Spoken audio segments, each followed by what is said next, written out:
Skin problems आजकल बहुत common है बिकॉज ऑफ एनवायरमेंटल चेंजेस।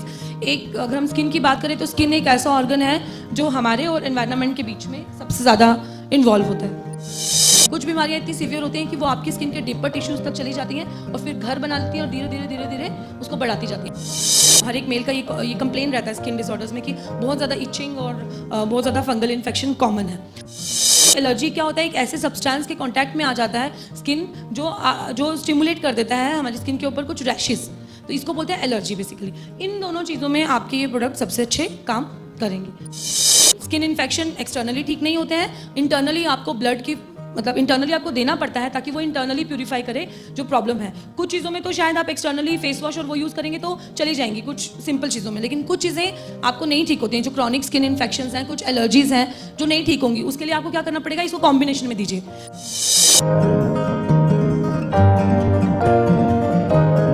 इसमें भी 3 प्रोडक्ट्स हैं जिसमें हम लोग basically tea tree neem body wash, face wash and neem purifying capsule, ये एक कॉम्बिनेशन हमने बनाया छोटा सा। बेसिकली स्किन प्रॉब्लम्स आजकल बहुत कॉमन है बिकॉज ऑफ एनवायरमेंटल चेंजेस।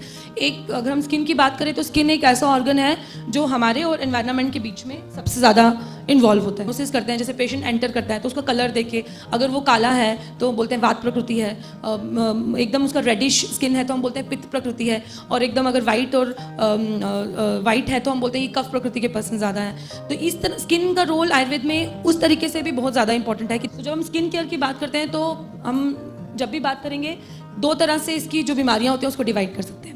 एक ऐसी होती है जो सुपरफिशियल है, टेम्परेरी, आपको स्किन का कुछ इचिंग विचिंग या एलर्जी हुआ और चला गया। कुछ बीमारियां इतनी सीवियर होती हैं कि वो आपकी स्किन के डीपर टिश्यूज तक चली जाती हैं और फिर घर बना लेती हैं और धीरे धीरे धीरे धीरे उसको बढ़ाती जाती हैं। जैसे सोरियासिस हो गया, एक एग्जांपल देते हैं, या कोई और स्किन डिसऑर्डर। कॉमन में क्या होता है? इचिंग, एक एलर्जी आ गया, थोड़ी देर के लिए हुआ और फिर चला गया। सो हमारे ये जो प्रोडक्ट हैं इसमें ये आपको जो सुपरफिशियल है उनमें ज़्यादा काम करेंगे। इंटरनली जो आपका नीम प्यूरिम कैप्सूल है वो आपको डीपर जो क्रॉनिक स्किन डिजीजेज हैं जो काफ़ी देर से रहती हैं, लंबी लंबी चलती हैं, उनको करने में काफ़ी हेल्प करेगा। अब अगर हम स्किन की जो डिजीजेज हैं उसके टाइप्स की बात करते हैं तो बैक्टीरियल, वायरल, फंगल और पैरासिटिक मेन कैटेगरीज में। आपको इतना डिटेल में जाने का ज़रूरत नहीं है, इसको थोड़ा सा आप समझेंगे तो आपको समझ आ जाएगा। आजकल कोई भी इन्फेक्शन है वो यही होती है, या तो वायरल होती है या फिर बैक्टीरियल होती हैं। तो स्किन की भी इन्फेक्शन वैसे ही है, या तो वायरल है या बैक्टीरियल है या फिर फंगल है। फंगस कहाँ होता है? जहाँ पे मॉइस्चर ज़्यादा हो जाता है वहाँ पे फंगस आ जाता है, आप देखेंगे specially in north east and west Bengal, because यहाँ का क्लाइमेट क्या है? ह्यूमिडिटी बहुत ज़्यादा है। And in the parts, private parts जहाँ पे एयर अच्छे से पास नहीं होती है, बहुत सारी फंगल इन्फेक्शन कॉमन आपको देखने को मिलती है। हर एक वुमेन का या हर एक मेल का ये कंप्लेन रहता है स्किन डिसऑर्डर्स में कि बहुत ज़्यादा इचिंग और बहुत ज़्यादा फंगल इन्फेक्शन कॉमन है। सो यहाँ पे पर्टिकुलरली आप क्या करेंगे? अगर आप एक रूटीन के साथ, इन प्रोडक्ट के साथ वो फॉलो करेंगे एक रूटीन को, तो आप बहुत ज़्यादा प्रिवेंट कर सकते हैं इन सारी फंगल इन्फेक्शन से अपने आप को। सो मतलब इचिंग क्या होता है? जब आपके शरीर में कोई फंगल इन्फेक्शन या मॉइस्चराइजर ज़्यादा हो जाता है तो आपकी बॉडी स्किन का एक रिएक्शन होता है उसको हटाने का, वो एक रिएक्शन है बॉडी का जिससे आपको इचिंग होती है। Number 2 allergy. एलर्जी क्या होता है? एक ऐसे सब्सटेंस के कांटेक्ट में आ जाता है स्किन जो स्टिमुलेट कर देता है हमारी स्किन के ऊपर कुछ रैशेस, तो इसको बोलते हैं एलर्जी बेसिकली। इन दोनों चीज़ों में आपके ये प्रोडक्ट सबसे अच्छे काम करेंगे। स्किन डिसऑर्डर्स में भी करेंगे, डेफिनेटली क्रॉनिक में भी करेंगे, बट जो मैं कॉमनली, बिकॉज ये हम लोग अपने आप से स्टार्ट कर सकते हैं, ये हम लोग देखेंगे कि इसमें काफ़ी अच्छा काम करता है। इसमें गिलोय भी है और त्रिफला भी है। सो एक पैकेज जैसा बनाया है कि स्किन की जो भी सिम्टम्स या साइंस या डिजीजेज होंगी वो तीनों तरह से उसके ऊपर काम करेगा। तो जैसे मैंने आपको पहले ही बताया, क्या करता है? डिटॉक्सीफाई करता है, बाहर निकालता है टॉक्सिन्स को। नीम क्या करेगा? प्यूरिफाई करता है। नीम के और भी बहुत सारे काम हैं। तो नीम की जब हम बात करते हैं, नीम के ऊपर इतना ज़्यादा रिसर्च है कि इसको वर्ल्ड लेवल पे मान्यता मिली है। क्या बताते थे? नेशनल प्लांट इंटरनेशनल प्लांट घोषित कर दिया है। इसके ऊपर इतना रिसर्च करने के बाद उन्होंने ये चीज़ उसको ये पद्धति दी है कि इसको इंटरनेशनल प्लांट घोषित कर दिया है। इसके बारे में हम डिटेल में भी पहले कर चुके। इसका दूसरा नाम है अमृत। गिलोय अगर हम बात करें तो ये दोषों को पैसिफाई करता है। जितने भी एग्रीवेटेड दोष होते हैं आयुर्वेद में बोला जाता है कि ये उनको स्टेबल करता है। सो स्किन में वो प्रॉब्लम होता है, तभी गिलोय का combination with Neem and triphala दिया गया है। एक क्या कर रहा है? प्यूरिफाई करता है ब्लड को, पित्त को शांत करता है। गिलोय क्या करता है? जितनी भी इन्फ्लामेटरी स्किन के रिलेटेड, जैसे आपने इचिंग की और वहाँ सूजन आ गया या जलन हो रहा है, या आप सीवियर कंडीशन में देखते हैं कि एकदम से रेड चारों तरफ इचिंग करेंगे तो पूरा रेड हो जाता है। तो गिलोय का काम क्या है? यहाँ पे बॉडी में उसका काम क्या है, वो बैलेंस करता है चीज़ों को, जितनी भी चीज़ें एग्रीवेटेड इधर उधर भाग रही हैं उन सबको वो शांत करता है। तो इसको क्या बोलते हैं, स्थापना, मतलब आप बोलेंगे तो वो पैसिफाई करता है दोषों को। एकदम से जो एग्रीवेटेड, एकदम से जो बौखला गए हैं, गुस्से में आ गया है सब कुछ, उसको वो क्या करता है, शांत करता है। नंबर 3 इसको बोलते हैं अमृता। बेनिफिट क्या है, रिफिला के तो बेनिफिट हम पढ़ चुके हैं ऑलरेडी। क्या क्या करता है, digestive problem and constipation, rejuvenate करता है स्किन को, डिटॉक्सिफाई करता है बॉडी को, it lowers cholesterol, weight loss, सब इन सब चीज़ों में काम करता है, रिड्यूसेस इन्फ्लेमेशन। तो अब हम लोग नीम प्यूरिम किन किन चीज़ों में देंगे, 3 से जान लिया।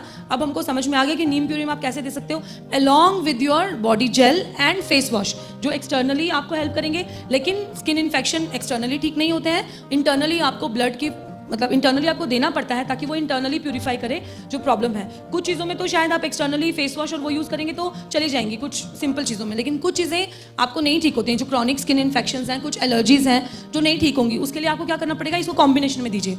टी ट्री ऑयल जो आपका बॉडी वॉश है, इसमें टी ट्री आजकल बहुत कॉमन हो गया, आपने देखा होगा बहुत सारे कॉस्मेटिक प्रोडक्ट्स में टी ट्री। बेसिकली ये ब्लैमिशेस को भी डिक्रीज करता है एंड इसकी कुछ क्वालिटीज़ हैं कि ये नेचुरल एंटीसेप्टिक है। पहले इसके ऊपर जो रिसर्च करके प्रूव किया गया है, ये एक नेचुरल एंटीसेप्टिक। नंबर 2 इसको यूज़ करते हैं कभी कभी सोर थ्रॉट या थ्रॉट को क्लियर करने के लिए भी वेपर्स को। टी ट्री ऑयल की बात कर रही हूँ, सिर्फ मैं टी ट्री ऑयल की। आपका जो टी ट्री बॉडी वॉश है उसके अंदर एंटीसेप्टिक क्वालिटीज़ हैं, डिसइंफेक्टेंट है वो स्किन और स्किन की इन्फेक्शन के लिए। एक्ने और स्केली, जैसे सोरियासिस में स्केली स्किन हो जाती है, स्किन के ऊपर लेयर्स हो जाती हैं, एक्जिमा में, ये सब कंडीशंस में आप उनको बोल सकते हैं कि tea tree oil body wash use करिए। कंपेयर टू अगर हम एक नॉर्मल साबुन की बात कर रहे हैं उससे अच्छा आप बॉडी वॉश यूज़ करिए तो आपको हेल्प होगा। सो ये एक कॉम्बिनेशन जिसने भी बनाया है काफ़ी सोच के, आई वॉज ऑल्सो वंडरिंग कि इतना अच्छा बढ़िया कॉम्बिनेशन कैसे बनाया है कि तीनों चीज़ों पे काम करेगा एंड रिजल्ट आएगा। अगर ये है इसमें और अगर टाइम से लेंगे तो डेफिनेटली स्किन डिसऑर्डर्स में काफ़ी काम होगा। किन किन में आप दे सकते हैं इसको, जैसे फंगल इन्फेक्शन, कौन से एथलीट फूट होते हैं जो, उनमें आप, के बाद यीस्ट इन्फेक्शन, जो आप फंगल इन्फेक्शन बॉडी में हम बोलते हैं जहाँ पे इचिंग होती है, स्पेशली एट वो एरियाज़ में जहाँ पे एयर पास नहीं होती है प्रॉपरली, उनमें रिंग वर्म हो गया, nail fungus, oral thirst, diaper rash. Diaper rash आप सोचेंगे बच्चों में तो हम नहीं दे सकते, लेकिन आपको पता है आजकल बड़े लोगों में भी यूज़ होता है, बुजुर्गों में, तो उनमें आप नीम प्यूरिम दे सकते हैं साथ साथ में, तो उनको डायपर रैश नहीं होंगे। ठीक है। देन वायरल स्किन इन्फेक्शन में ये हमेशा हेल्प करता है। वायरस पे सिर्फ आयुर्वेदिक मेडिसिन काम करती हैं और कुछ नहीं। सब बोलते हैं कि वायरल में कोई एंटीबायोटिक काम नहीं करता है, लेकिन आयुर्वेदा में हमारे बहुत सारे एंटीबायोटिक हैं जो काम करते हैं। सो सिर्फ वायरल इन्फेक्शन कभी भी कोई भी फीवर वायरल का हो, बोलते हैं 10 दिन तक ठीक नहीं होता है, हम उसको 1 दिन में ठीक करके बताते हैं, सुबह से लेकर शाम तक, सिर्फ आयुर्वेदिक मेडिसिन से, दैट टू सिर्फ 2 या 3 डोज देने से शाम को फीवर नहीं आता है। तो ये आयुर्वेद इतना महान है, हम बता नहीं सकते उसके बारे में, लेकिन आपको भी इसके बारे में समझना पड़ेगा अच्छे से। पॉक्स में हमको पता है, हम पहले से यूज़ करते हैं उसकी पत्ती से नहाना, और फिर हाँ आप इंटरनली भी दे सकते हैं। यूजुअली उसमें बोलते हैं कि कोई मेडिसिन नहीं देना चाहिए, लेकिन अगर आप कुछ नेचुरल देंगे तो वो कोई साइड इफेक्ट नहीं करेगा और हेल्प करेगा उसको थोड़ा ईज होने में। जैसे वो इचिंग होता है या पेनफुल होता है थोड़ा कंडीशन, तो उसको ईज होने में हेल्प करेगा। किसी को 2-2 टैबलेट्स दिन में 3 बार दीजिए, 2-2 टैबलेट। देन उसके बाद क्या आ गया, hand foot and mouth disease, infection हो जाती है हाथ में, एलर्जी की तरह इचिंग होता है, वो उस कंडीशन में भी आप दे सकते हैं। Then parasitic condition, skin infection, कई लोगों को लाइस होती है हेड में, लेकिन लेटर ऑन वो कन्वर्ट हो जाती है कि इन्फेक्शन में, उन कंडीशन में अगेन ब्लड प्यूरिफायर की तरह आप उनको दे सकते हो। बैक्टीरियल स्किन इन्फेक्शन में दे सकते हो, जैसे लेप्रोसी या मलेरिया के जो बॉयल्स होते हैं, मलेरिया होने के बाद स्किन में एलर्जी होती है कई लोगों को, उसमें ये काफ़ी हेल्प करता है।